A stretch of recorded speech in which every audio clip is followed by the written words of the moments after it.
Welcome back to Coin Nexa Vault. Every single coin we're covering today has a real story behind it. Not fluff, not filler, but the kind of detail that makes you want to sprint to your coin jar the second this video ends. Each one builds on the last, and I'll tell you right now with complete confidence. The final coin on this list is the one that stops collectors cold, and you are not going to want to miss it. Let's get into it. The 2016 Lincoln Penny is one of those coins that hides in plain sight, and most people walk right past it. But a specific variety from that year has been quietly turning heads in grading rooms across the country. Here's what happened. In 2016, the Philadelphia Mint produced Lincoln cents with a known double die obverse, and the doubling is concentrated in a very specific place that most people never think to examine. Grab any 2016 penny, no mint mark means Philadelphia, and flip it to the obverse, the side with Lincoln's portrait. Look at the date, specifically at the top curve of the number 6 and the base of the number 1 right next to it. On a double die example, you'll see a faint but distinct secondary impression pushed slightly to the right, as if the numbers were stamped twice with a tiny shift between strikes. You can see it with a decent loop or even a phone camera zoomed all the way in. That's your target. A mid-grade circulated example of this double die variety sells in the range of $20 to $50. Not life-changing on its own, but a certified MS65 red example through PCGS or NGC has reached into the $200 to $400 range at auction, which is extraordinary for a coin that was worth 1 cent the day it left the mint. The context matters here. 2016 was the final year of a long production run under dies that were being pushed hard for volume, and quality control inconsistencies during high output years are exactly where double die varieties are born. The Philadelphia Mint struck over 8 billion Lincoln cents that year, 8 billion. Which means the vast majority are worth a penny.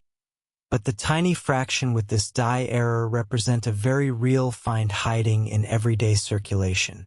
Condition is everything with this one, and third-party certification from PCGS or NGC is what separates a coin worth a few dollars from one worth several hundred. Now, if finding a double die in a coin from 8 years ago has you curious, wait until you hear what the next coin brought to the table, because the 2000D Lincoln Penny has a variety that collectors have been chasing for decades, and the reason why is genuinely surprising. Next, 2000D Lincoln Penny, and before you scroll past this one, understand that this is the coin that introduced an entirely new generation of collectors to the concept of the wide AM reverse, a variety so specific and so documented that it has its own dedicated following. Most 2000 Lincoln pennies have a reverse where the letters A and M in America sit close together, their bases nearly touching. That's the standard business strike design. But on the 2000D wide AM, there's a visible gap between those two letters, a spacing that was supposed to appear only on proof coins, not circulation strikes. Somebody at the Denver Mint used the wrong reverse die, and it made it into production. To check your own coin, hold the reverse under magnification and look directly at the word America in the lower arc of the legend. Focus on the gap or lack of gap between the A and the M. If you can clearly see open space between their bases with a 5x loop, you might be holding the real thing.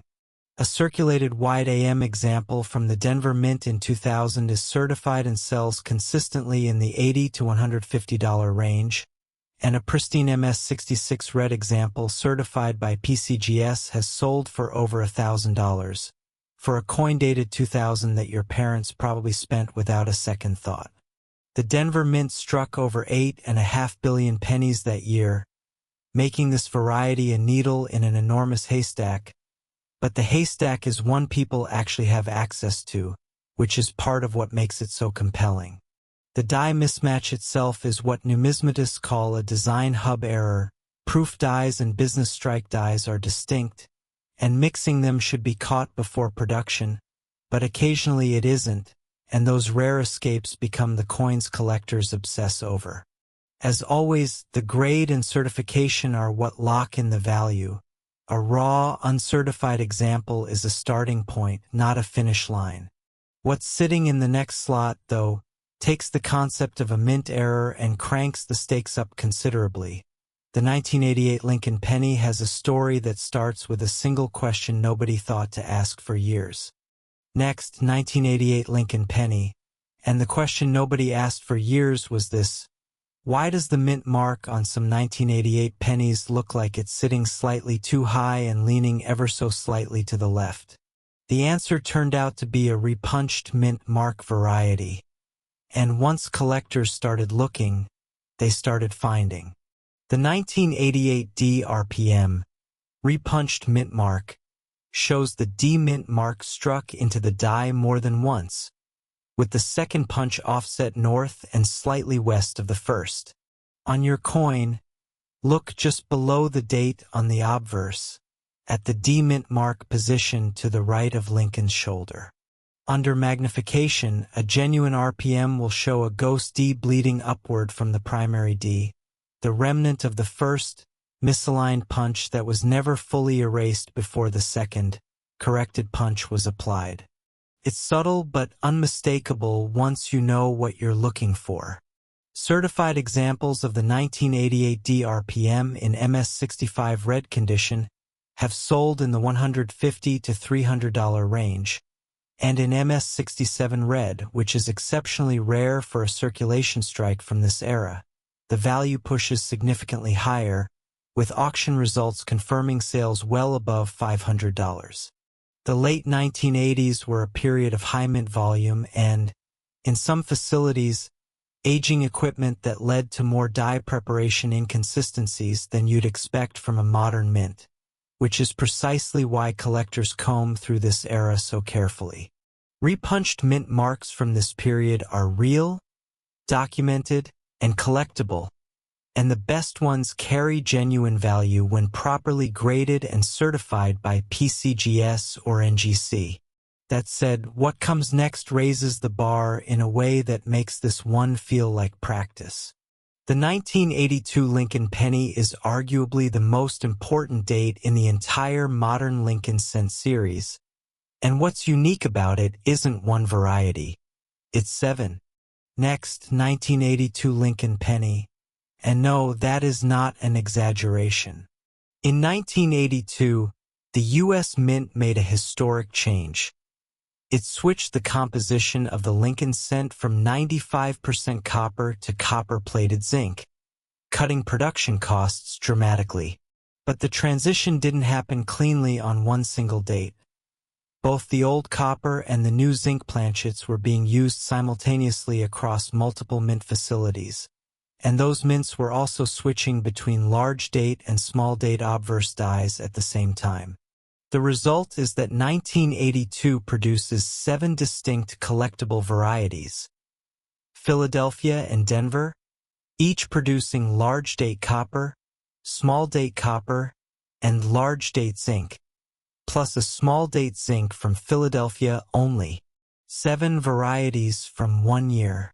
To start checking yours, the first thing you need is a scale. A zinc cent weighs 2.5 grams, while a copper cent weighs 3.1 grams, and that difference is the fastest way to sort them. Then examine the date itself under magnification. On the large date, the top of the 2 curves boldly and the 8 has thick, rounded loops. On the small date, the numerals are visibly more compact and the 2 has a sharper, more angular finish. The most valuable of the 7? The 1982 D small date copper.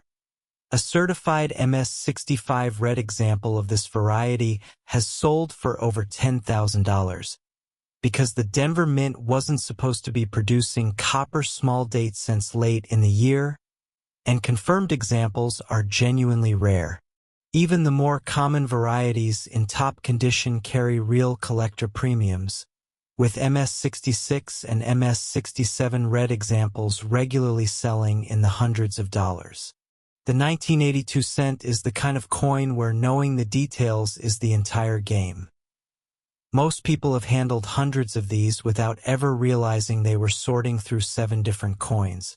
Certification through PCGS or NGC is essential for the high-value varieties, particularly the small-date copper. And now, with all of that behind us, we've arrived at the coin this whole video has been building toward. The 1970 Lincoln penny is the grand finale, and it has earned that position. Next, 1970 Lincoln penny, specifically the 1970s small date, and if you've never heard of this coin, you are about to understand why serious collectors treat it as one of the most important Lincoln cents of the entire 20th century.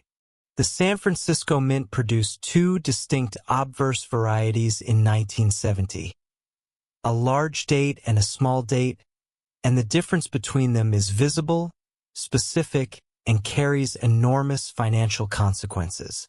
On the large date, the top of the 7 in the date sits at the same height as the tops of the other numerals. They all line up evenly across the top. On the small date, the 7 is visibly shorter. Its top sits noticeably lower than the 1, 9, and 0 around it, giving the date an uneven, staggered look that is immediately recognizable once you've seen it. Look at your coin directly under a strong light with a 5x to 10x loop. Focus on the date in the lower left of the obverse, and compare the height of the 7 relative to its neighboring digits. That's the test. If the 7 stands shorter than the rest, you may be holding one of the most sought-after Lincoln cent varieties of the modern era. A circulated 1970s small date in fine condition sells for $30 to $60, already remarkable for a coin in pocket change, but the certified grades are where this coin becomes genuinely extraordinary.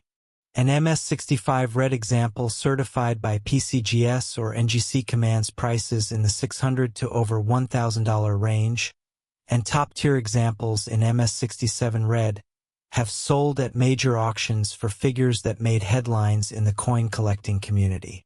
The 1970s small date exists because San Francisco was refining its die production process that year, and the shift between hub sizes created 2 distinctly different coins from the same mint in the same year, a window of inconsistency that produced one of the most desirable date varieties in the entire Lincoln cent series.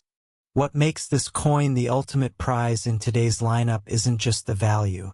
It's the fact that it genuinely circulated, genuinely sits in old rolls and forgotten jars, and genuinely gets found by people who know exactly what the 7 in that date is supposed to look like.